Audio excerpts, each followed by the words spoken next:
So hey, welcome back to the new video. Here we will cover a new concept of triple integration.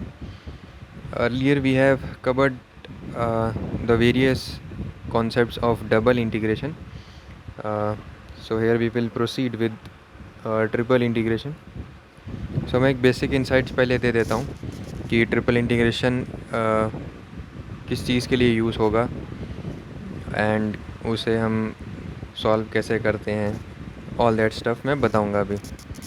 So let us consider a case जहाँ पर मुझे integrate करना है,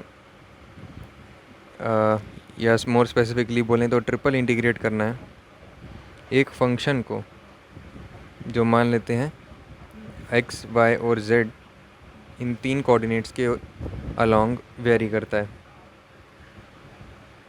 and let's say यहाँ पर integral function dx, dy और dz simultaneously हैं. x की कुछ लिमिट्स हैं, x नॉट से x1, y 0 से y1, z 0 से z1. तो इस तरीके की इंटीग्रेशन को किस तरीके से प्रोसीड करना है बेसिकली मैं यहाँ पर इसको समझा देता हूँ. मोर एडवांस तरीके से जो हम समझेंगे वो आगे आने वाली वीडियोस में समझेंगे थ्रू क्वेश्चन प्रैक्टिस. अभी के लिए बस इतना ही समझ लो कि अगर हमारा फंक्शन वेरी कर रहा है इन तीन वेरिएबल्स के अलोंग, इवन इफ़ वो नहीं भी कर रहा है, ये जो सीक्वेंस लिखा है यहाँ पर काफ़ी इंपॉर्टेंट है dx, dy और dz का. अगर यहाँ पर मैंने पहले dx लिखा है तब मैं इस फंक्शन को x के रिस्पेक्ट में इंटीग्रेट करूँगा पहले, एंड यहाँ पर जो सबसे अंदर वाला इंटीग्रेशनल लिमिट है उसमें लिमिट्स भी x की ही होंगी. देन अगर dy है देन लिमिट्स dy के रिस्पेक्ट में होगी एंड इंटीग्रेशन y के रिस्पेक्ट में होगा. उसके अलावा जो भी वेरिएबल्स होंगे वो सभी कांस्टेंट कंसीडर करना. जैसे अगर फर्स्ट टाइम मैं अगर इसको x से इंटीग्रेट कर रहा हूँ और यहाँ पर y और z के टर्म्स में भी ये वेरी कर रहा है, देन y और z को मैं कांस्टेंट कंसीडर करके ही पूरे के पूरे फंक्शन को इंटीग्रेट करूँगा. यानी कि उसमें से सिर्फ जो x वाली टर्म्स हैं उन्हीं को इंटीग्रेशन के रूल्स के अकॉर्डिंगली प्रोसीड करना है, बाकी सभी चीज़ों को कांस्टेंट कंसीडर करना है. अब सिंगल इंटीग्रेशन लिमिट्स तो अपने को सॉल्व करना ऑलरेडी आता है, इसलिए हम डेफिनेटली उसे कर सकते हैं. Then followed by y and then z, इस सीक्वेंस में चलना है. लिमिट्स भी अंदर वाला लिमिट x के रिस्पेक्ट में, then y and then z, ये सीक्वेंस फॉलो होना चाहिए. तो ये सीक्वेंस ऐसा नहीं कि अपनी मर्ज़ी से कुछ भी रख दिया. सो एक प्रॉपर सीक्वेंस ये फॉलो करता है डेफिनेटली. सो ये तो हो गया बेसिक इंसाइट्स की ट्रिपल इंटीग्रेशन सॉल्व कैसे करते हैं. अब इसे क्यों सॉल्व करते हैं देखते हैं. लेट्स से ये मेरा कार्टेशियन कोऑर्डिनेट है, x एक्सिस है, ये y एक्सिस है, ये z एक्सिस है. अब इसके अलोंग एक रीजन एग्जिस्ट करता है,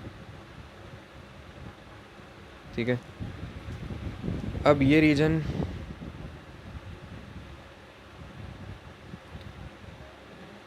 की बाउंड्रीज मैं डॉटेड लाइन से शो कर देता हूँ. अब इस रीजन के अलोंग कुछ सर्टन लिमिट्स के अंदर, यानी कि y की कुछ सर्टन लिमिट्स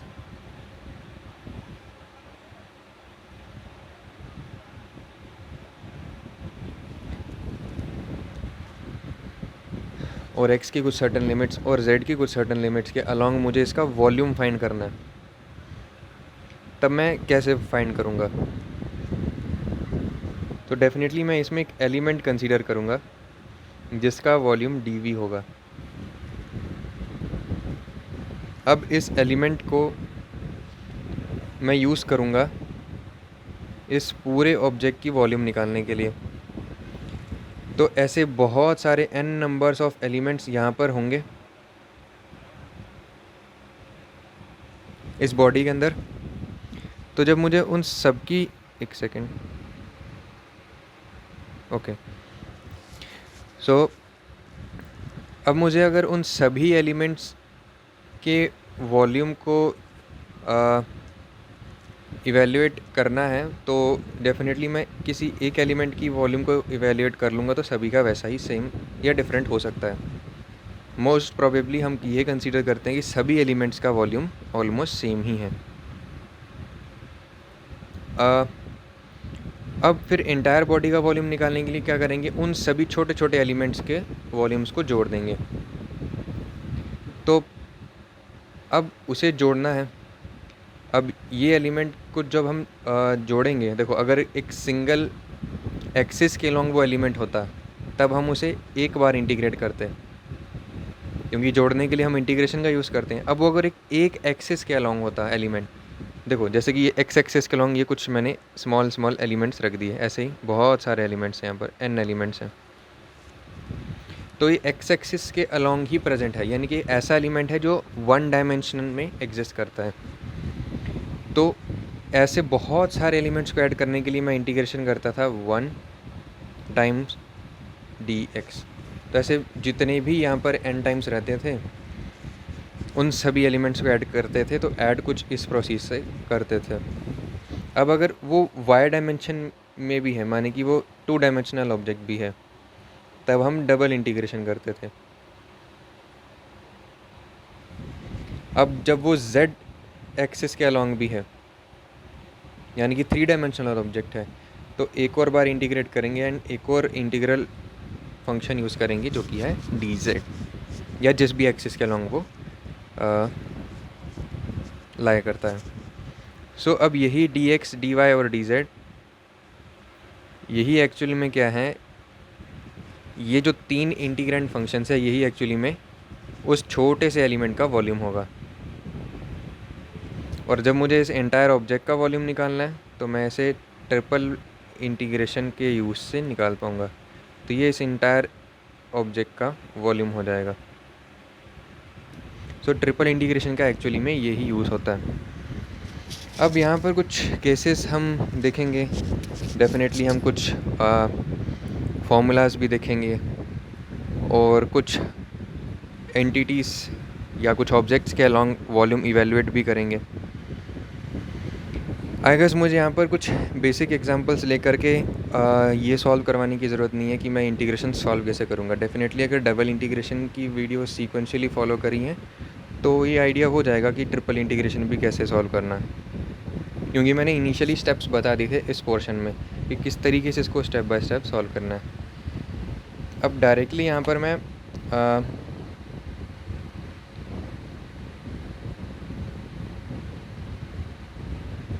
ओके चलो, वैसे तो आई गेस रिक्वायरमेंट नहीं थी, बट फिर भी होप सो अगर किसी को थोड़ा सा कह सकते हैं कि कंफर्टेबल ना हो अभी तक वो इंटीग्रेशन के अंदर, तो एक छोटा सा एग्जांपल सॉल्व कर लेते हैं जिससे हमें ये पता लग जाएगा कि कैसे हमको ट्रिपल इंटीग्रेशन सॉल्व करना है। लेट्स से एक एग्जांपल है, हमें ट्रिपल इंटीग्रेट करना है एक फंक्शन को x² y z,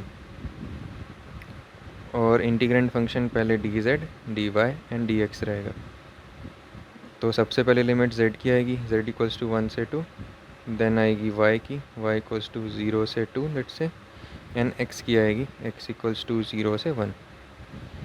अब इसे सॉल्व करना है। तो पहला इंटीग्रेंट फंक्शन है dz, तो मैं इस फंक्शन को z के रिस्पेक्ट में इंटीग्रेट करूँगा, बाकी सभी चीज़ों को कांस्टेंट कंसीडर करूँगा, यानी कि x और y को कांस्टेंट कंसीडर करूँगा।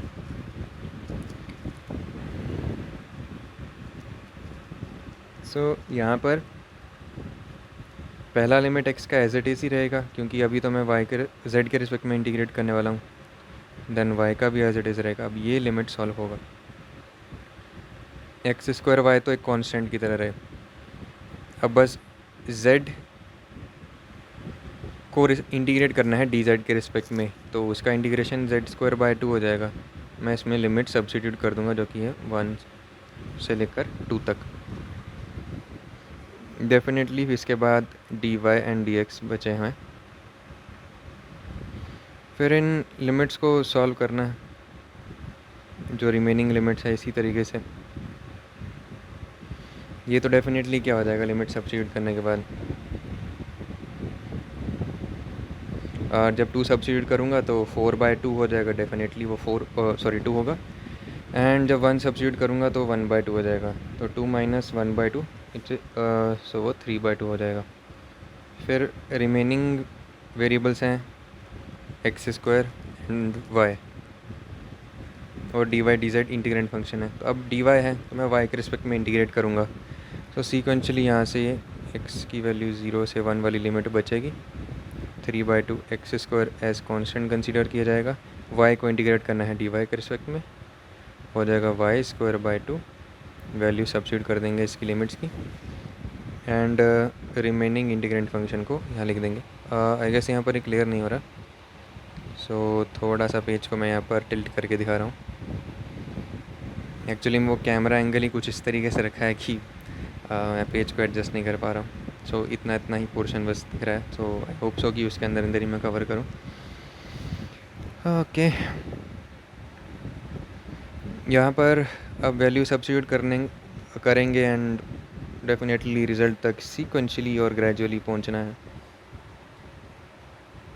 सो क्या रहेगा अब? ओके, सो y की जगह जब 2 सब्स्टिट्यूट करेंगे, सो 2 या सो डेफिनेटली जब वैल्यू सब्स्टिट्यूट करेंगे तो कुछ ऐसा रिज़ल्ट बनेगा।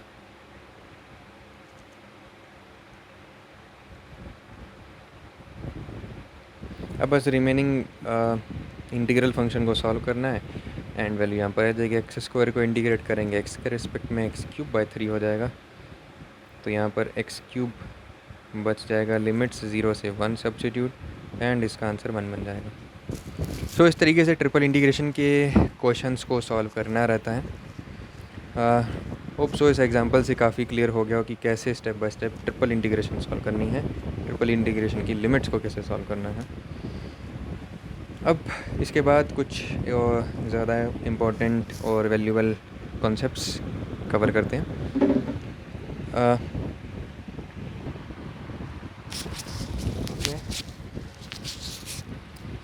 एक सेकेंड। सो यहाँ पर हम कुछ कोऑर्डिनेट सिस्टम्स को पहले देख लेते हैं। डेफिनेटली उन कोऑर्डिनेट सिस्टम्स को यूज़ करके ही हम क्वेश्चंस सॉल्व करेंगे, प्रॉब्लम्स सॉल्व करेंगे, जो भी है। सो यहाँ पर 3 कोऑर्डिनेट सिस्टम्स हम पढ़ेंगे।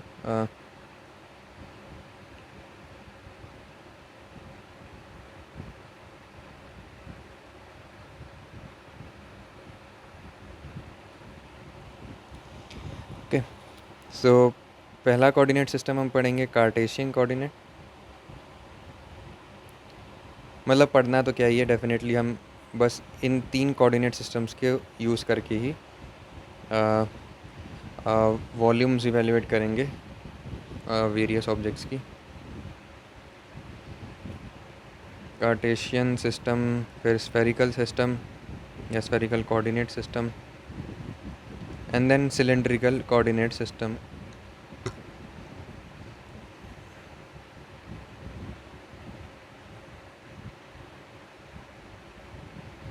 ओके, नाम से ही पता चल रहा है ये तब यूज़ करेंगे कोऑर्डिनेट सिस्टम सिलेंड्रिकल वाला जब किसी सिलेंड्रिकल रीजन में वॉल्यूम इवेल्युएट करना हो। जब किसी स्फेरिकल रीजन में करना हो तब स्फेरिकल कोऑर्डिनेट्स का यूज़ करना हो, एंड जब ये दोनों ही केसेस ना हो तो कार्टेशियन का यूज़ करके सॉल्व करेंगे। ओके, सो यहाँ पर इन कार्टेशियन सिस्टम्स में इंटर कन्वर्जन कैसे करना है, इनके इंटीग्रल फंक्शंस में वो बताना हो, वो यहाँ पर भी मैं बताऊँगा।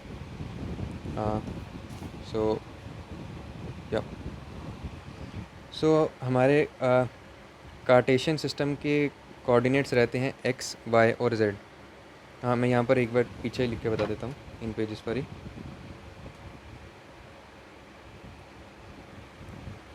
x, y और z करके कार्टेशियन कोऑर्डिनेट्स रहते हैं। Spherical coordinates r, theta and phi के टर्म्स में रहेंगे और सिलेंड्रिकल कोऑर्डिनेट्स रहेंगे r, theta and z। Okay,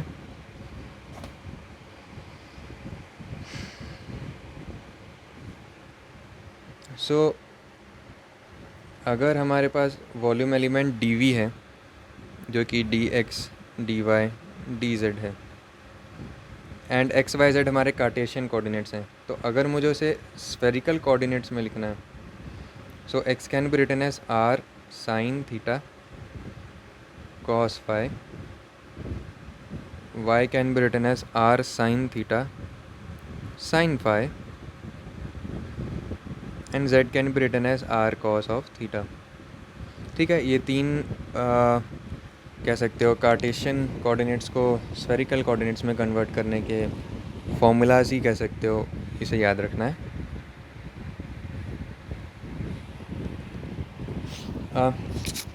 definitely फिर यहाँ पर जो वॉल्यूम एलिमेंट है उसे हम क्या लिख सकते हैं, as R square sine of theta D R D theta D phi, और इसी सीक्वेंस में लिखना है। ओके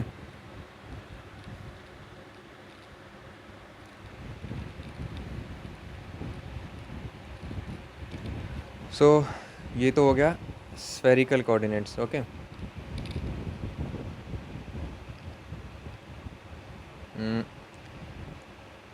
अब अगर मुझे इसे सिलेंड्रिकल कोऑर्डिनेट्स के फॉर्म में लिखना हो तो x can be written as r cos theta, y can be written as r sin theta and z will remain as it is. तो यहाँ पर वॉल्यूम एलिमेंट क्या हो जाएगा, r dr d theta d phi. Sorry d phi नहीं, dz होगा।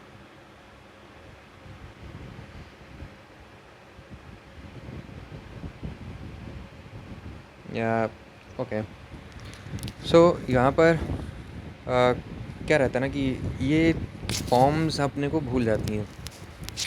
सो यहाँ पर डेफिनेटली कुछ ना कुछ ट्रिक्स तो रहनी चाहिए याद करने के लिए। मेरा ट्रिक थोड़ा सा कैजुअल है।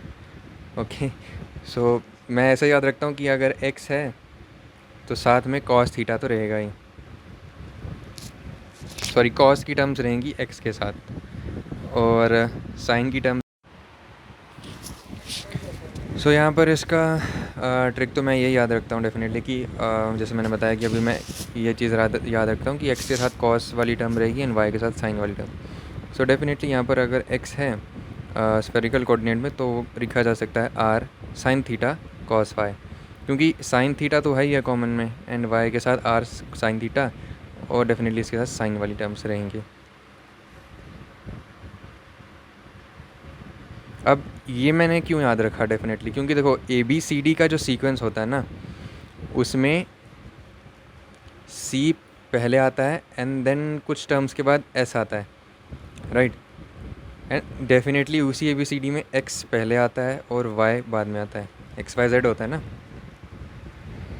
सो डेफिनेटली X वाली टर्म्स और C वाली टर्म्स एक साथ, y वाली टर्म्स और s वाली टर्म्स एक साथ। तो यही मेरा ट्रिक है डेफिनेटली। यहाँ पर देखो x को r cos थीटा, y को r sin थीटा लिख सकते हैं, z एज इट इज़। सो अगर प्रैक्टिस करोगे तो याद रहेगा। बट कई बार क्या आता है ना कि जब मल्टीपल क्वेश्चन सॉल्व करते हैं, रिगरस प्रैक्टिस करते हैं तो थोड़ा सा ब्रेन बर्नआउट होता है, तो फॉर्मूलास उस केस में थोड़ा सा कन्फ्यूजन क्रिएट करते हैं। तो उसी कन्फ्यूजन से बचने के लिए ये कुछ कैजुअल ट्रिक्स याद रखनी होती है। बाकी अगर यहाँ पर कुछ गाने वाने बना करके याद रखना है तो डेफिनेटली आप बना सकते हैं, बट मैं इसी तरीके से याद रखता हूँ। तो देखो यार अभी तक वीडियो काफ़ी बोरिंग होगी डेफिनेटली, क्योंकि यहाँ पर हम कुछ खास इंटरेस्टिंग काम कर नहीं रहे हैं।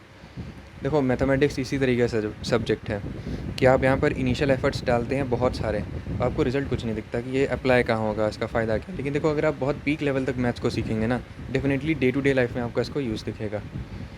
अब यहीं पर दिमाग लगता है कि यार इंटीग्रेशन कहाँ यूज़ में आ रहा है। देखो वॉल्यूम्स, एरियाज, ये सब चीज़ें निकालने के लिए यूज़ होता है। अब रियल लाइफ में कोई भी ऑब्जेक्ट परफेक्ट शेप वाला नहीं होता है। परफेक्ट ट्रायंगुलर शेप में भी कोई ऑब्जेक्ट नहीं है, परफेक्ट स्क्वायर, सर्कल, ये सभी चीज़ें रियल लाइफ में है ही नहीं, क्योंकि कुछ ना कुछ डिफॉर्मेशंस उन ऑब्जेक्ट में रहते ही हैं एनवायरमेंटल कंडीशंस के करके, और कुछ ना कुछ एरर्स रहते हैं उनके मैन्युफैक्चरिंग में, इसलिए वो परफेक्ट शेप के नहीं होते हैं। तो उनका वॉल्यूम निकालना, एग्जैक्ट वॉल्यूम निकालने के लिए अपन लोग इंटीग्रल फंक्शंस का यूज़ करते हैं। और ऐसा ऑब्जेक्ट जो किसी रेगुलर शेप में ना भी हो तो डेफिनेटली हम उसका वॉल्यूम निकालने के लिए इंटीग्रेशन ही यूज़ करते हैं। ये सभी चीज़ें यूज़ कहाँ हो रही हैं, देखो वॉल्यूम निकाल करके आप वेरियस चीज़ें इवेल्युएट कर सकते हैं। जैसे कि किसी का अगर कोई ऑब्जेक्ट, जैसे शिप है, अगर शिप को वाटर के सरफेस पर फ्लोट करना है तो बायोन्स फोर्स लगता है डेफिनेटली, है ना। तो उसी बायोन्स फोर्स के लिए आपको वॉल्यूम का रिक्वायरमेंट रहता है, कितना डिस्प्लेस। अब वो वॉल्यूम पता कैसे लगेगा, डेफिनेटली इसी से पता चलेगा ना, इंटीग्रेशन से। तो देखो इंजीनियरिंग सब्जेक्ट ऐसा है कि यहाँ पर मल्टीपल कॉन्सेप्ट्स को इंटीग्रेट बोल रहा हूँ, मल्टीपल कॉन्सेप्ट्स को एक साथ यूज़ करना रहता है। डेफिनेटली तभी आप इंजीनियर है ना, वरना तो स्कूल का बच्चा भी कर लेगा। कोई एक टॉपिक उसे अच्छे से समझा दो, उसके रेलेवेंट उसे काम दे दो, 3-4 साल उसे कोई अच्छी सी कॉन्सेप्ट्स से भरी हुई किताब पढ़ा दो, वो चीज़ें समझ जाएगा अपने आप, फिर वो अपनी रिगरस प्रैक्टिस उस टॉपिक में एक्सपर्टीज़ हासिल कर लेगा। तो इंजीनियर और स्टूडेंट में, स्कूल के बच्चे में फ़र्क यही है कि डेफिनेटली इंजीनियर मल्टीपल कॉन्सेप्ट्स को दिमाग में बिठा करके प्रैक्टिकल कंडीशंस और प्रैक्टिकल लाइफ में होने वाली प्रॉब्लम्स को सॉल्व करता है, और स्कूल का बच्चा ऐसा नहीं कर पाता, क्योंकि उसकी ट्रेनिंग अलग तरीके से होती है और इंजीनियर की अलग तरीके से। सो चलो, बहुत ज्ञान दे दिया। इसके बाद एक क्वेश्चन सॉल्व करते हैं।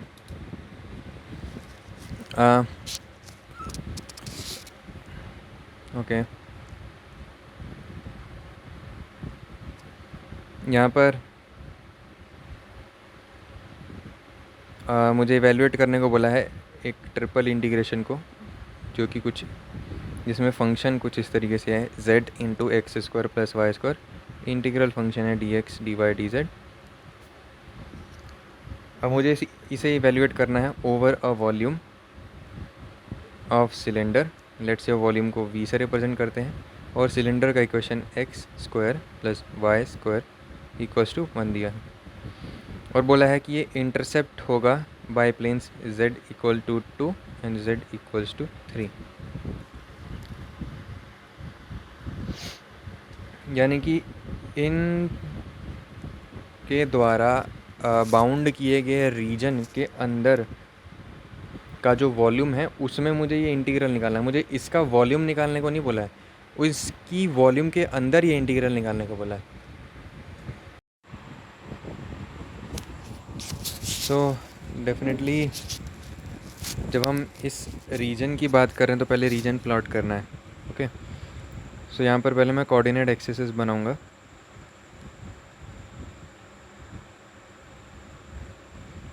एक्स, जी और वाई। अब इमेजिन करो यहाँ पर, यहाँ पर वाई है, इमेजिन करो यहाँ पर एक सर्कल है एक्स वाई प्लेन में।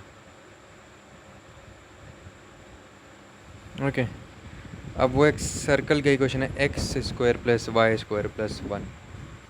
ये एक्स वाई प्लेन में एक सर्कल है। अब इसके अलॉन्ग जो एक सिलेंडर बाउंड होगा, वो सिलेंडर कुछ इन डॉटेड लाइंस के अलॉन्ग उसका पाथ फॉलो होगा, जिसका हाइट माइनस जेड इन्फानाइट से प्लस जेड इन्फानाइट तक होगा। उसका वॉल्यूम बाउंड निकालना पॉसिबल नहीं, क्योंकि वो एक इन्फानाइटली लार्ज बॉडी है। सो यहाँ पर मुझे z की लिमिट्स भी इसी चीज़ के लिए दे रखी हैं कि z इक्वल्स टू 2 से लेकर के z इक्वल्स टू 3 तक में जो सिलेंडर आ रहा है, तुम बस उसका वॉल्यूम निकाल कर दो, उसके वॉल्यूम को कंसीडर करो, क्योंकि यहाँ पर वॉल्यूम नहीं निकालना है अपने को। यानी कि अपने को सिर्फ इस वाले रीजन की ही वॉल्यूम के अंदर अंदर इस इंटीग्रल को सॉल्व करना है। अब इसकी वॉल्यूम के अंदर सॉल्व करना है, कैसे पता लगेगा, इसकी वॉल्यूम के अंदर सॉल्व करना है तो यहाँ पर लिमिट्स क्या होंगी, क्योंकि हम यहाँ पर लिमिट्स तो नहीं दिया। तो वही लिमिट्स निकालने के लिए अपने को इस सिलेंड्रिकल रीजन की वॉल्यूम के अंदर निकालने को बोला है। तो देखो यहाँ पर z का लिमिट्स क्या हो जाएगा इस सिलेंड्रिकल रीजन के लिए, z इक्वल्स टू 2 से 3। अब यहाँ पर x और y की लिमिट्स क्या होंगी, तो देखो इसको कार्टेशियन कोऑर्डिनेट से कर रहे हैं, तो x और y की लिमिट्स में अपने को कन्फ्यूजन होगा। तो देखो कार्टेशियन कोऑर्डिनेट से कैसे करना है, मैं पहले क्लियरली और इजी तरीके से समझा देता हूँ। यहाँ पर सर्कल का रेडियस है 1, तो या तो x या तो y किसी एक की वैल्यू 0 से 1 के बीच में होनी है कन्फर्म्ड। लेट्स से x का वैल्यू है 0 से 1 के बीच में, तो y का वैल्यू क्या होगा, हमें लगेगा वो भी 0 से 1 नहीं होगा, 0 से under root of 1 minus X square, क्योंकि y को क्या लिख सकते हैं, under root of 1 minus X square. और अगर x का लिमिट 0 से 1 है तो y का लिमिट 0 से √1 माइनस एक्स स्क्वायर होगा। अब यही लिमिट्स यहाँ पुट करके हम इसको सॉल्व कर सकते हैं, बट वो थोड़ा सा टाइम टेकिंग हो सकता है कुछ केसेस में, जैसे कि इस केस में सॉल्व इससे भी हो जाएगा। अब हम यहाँ पर इजी और फास्ट तरीके से करने के लिए दूसरे कोऑर्डिनेट सिस्टम्स का यूज़ करेंगे, जैसे कि यहाँ पर मैं सिलेंड्रिकल कोऑर्डिनेट सिस्टम का यूज़ करूँगा। तो वहाँ पर वेरिएबल्स कौन कौन से होते थे? z, जिसका लिमिट 2 से 3 डिफाइंड है, r यानी कि रेडियस जिसका वैल्यू 0 से 1 के बीच में है, एंड थीटा जिसका वैल्यू 0 से 2 पाई के बीच में है। अब थीटा एक्चुअली में कौन सा एंगल है? डेफिनेटली क्योंकि ये z कोऑर्डिनेट आ गया तो रेडियस नहीं तो x नहीं तो y को ही होगा, और थीटा भी डेफिनेटली x नहीं तो y के अलॉन्ग ही होगा, यानी कि ये r और थीटा एक्स वाई प्लेन के अलॉन्ग है। तो एक्स वाई प्लेन के अलॉन्ग ये जो हमारा रीजन है कितना एंगल सब्स्टिट्यूट कर रहा है, देखो ये यहाँ से पूरा घूम कर के 2 पाई एंगल 2 पाई एंगल इनकवर कर रहा है, इसलिए थीटा का वैल्यू 0 से 2 पाई के बीच में है। अब स्फेरिकल कोऑर्डिनेट में फाई करके भी एंगल आता था, तो वो फाई डेफिनेटली z एक्सिस के अलॉन्ग का हो जाएगा। ओके, तो उसी चीज़ को पॉइंट में रखते हुए अपने को इन एंगल्स का वैल्यू निकालना रहता है। जैसे मान लो कि सिर्फ इतना सर्कल रहता है, आधा सिलेंडर रहता है, सॉरी, तो आधा सर्कल रहता है, तब थीटा का वैल्यू क्या होता है? 0 से पाई। ओके, तो होप सो तुम्हें ये चीज़ समझ में आ रहे हो कि थीटा की वैल्यू कैसे डिसाइड करनी है, एंड सिमिलरली स्फेरिकल कोऑर्डिनेट में फाई की वैल्यू कैसे डिसाइड करनी है तुम्हारी गिवन रीजन के अकॉर्डिंगली। सो यहाँ पर ही हमारे स्फेरिकल कोऑर्डिनेट्स आ गए। अब यहाँ पर मैं इस इंटीग्रेशन में लिमिट्स को सब्स्टिट्यूट करता हूँ। तो डेफिनेटली सबसे लास्ट में z था, तो सबसे पहले लिमिट्स इसी की आएगी, एंड उसके बाद हमने देखा है कि हम इन्हें डी आर डी थीटा के फॉर्मेट में लिखेंगे, तो सेकंड नंबर पे थीटा एंड देन r। अब यहाँ पर z की जगह है z ही रहने देना है, x की जगह क्या सब्स्टिट्यूट करना है? r cos थीटा, से r square cos square theta हो जाएगा, एंड y की जगह पुट करना है r sin थीटा, तो ये r square sin square theta हो जाएगा। And d x d y d z को हम लिख सकते हैं r d R D theta d z. Okay, so इस तरीके से ये इंटीग्रेशन लिमिट बन गई। अब यहाँ से इसको सॉल्व करेंगे स्टेप बाय स्टेप जैसे सिखाया है। तो सॉल्व करने के बाद इसका रिज़ल्ट आएगा 5 पाई बाय 4 करके। उसी प्रोसेस से सॉल्व करना हो कि जिस प्रोसेस से बताया था मैंने कैसे ट्रिपल इंटीग्रेशन को सॉल्व करना है। डेफिनेटली इस क्वेश्चन को खुद से सॉल्व करो, प्रैक्टिस करो, डेफिनेटली तभी तुम्हें चीज़ें समझ में आएंगी। सो ओके, वीडियो को ज़्यादा लंबा नहीं करना है। डेफिनेटली मैं डेफिनेटली बार बार बोल रहा हूँ, मैंने ये अनाउंसमेंट पहले ही कर दिया था कि मैं अब से वीडियोस को थोड़ा सा इंटरेक्टिव तरीके में बनाऊंगा और छोटी छोटी वीडियोस बनाऊंगा, बहुत लंबी नहीं, except 1 shots. So okay, thank you for watching. Hope so आपको वीडियो लवली लगा हो। डेफिनेटली इसमें अपना चेहरा तो नहीं दिखा रहा हूँ, सिर्फ कॉन्सेप्ट्स पढ़ा रहा हूँ। मैंने कोशिश किया जितना मैं इंटरेक्ट करके पढ़ा सकूँ सो पढ़ाऊँ। आपने देखा होगा मैंने बहुत ज़्यादा कॉन्सेप्ट तो नहीं पढ़ा है वीडियो में, बट थोड़ा ऐसा पढ़ा है कि बातें करते करते चीज़ें कवर हो जाए। सो डेफिनेटली ये जो वीडियोस मैं डाल रहा हूँ सीक्वेंशली काफ़ी डिटेल्ड हैं, तो जिसको बहुत डिटेल में समझना हो इनको प्रेफर करें। एंड अगर किसी को फास्टर पेस में कवर करना है तो मैं डेफिनेटली कुछ क्विक रिवीजन सीरीज़ के अंदर चीज़ें अपलोड कर रहा हूँ। अभी तो करंटली जीआर के रिलेटेड कर रहा हूँ, बाद में अप्लाइड साइंस के भी आ जाएगा एंड मैथमेटिक्स का भी आ जाएगा। एंड सीक्वेंशली ऐसे ही करते करते हम 1 शॉट्स भी कवर करेंगे। Okay, thank you for watching, bye bye.